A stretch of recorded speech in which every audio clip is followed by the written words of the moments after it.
ലോലോലിക്ക മരത്തെ കുറേ ലോലോലിക്ക ഉണ്ടല്ലോ, കൊതിയാകുന്ന. ഇന്നൊരു അച്ചാറിടാം. നിങ്ങളുടെ നാട്ടിൽ ഇതിന് എന്ത് പേരാണ് പറയുന്നത്? ഒന്ന് കമന്റ് ചെയ്യുമോ? ഇനി നമുക്കിത് നല്ലോണം കഴുകിയെടുത്ത് അച്ചാറിടാം. താഴെ വീണ് കിടന്നത് കൊണ്ട് നല്ല വൃത്തിയായിട്ട് കഴുകണം. ഞാൻ കിച്ചണിലെത്തി.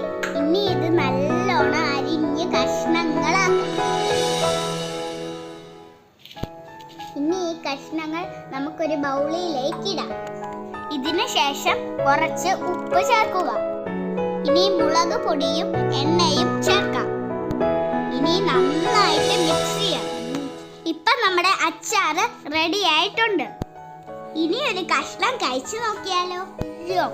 ഉപ്പും മുളകും എല്ലാം കൂടി ഒരു അപാര ടേസ്റ്റ്. വീഡിയോ ഇഷ്ടപ്പെട്ടെങ്കിൽ ലൈക്ക് ചെയ്യാനും കമന്റ് ചെയ്യാനും മറക്കരുത്.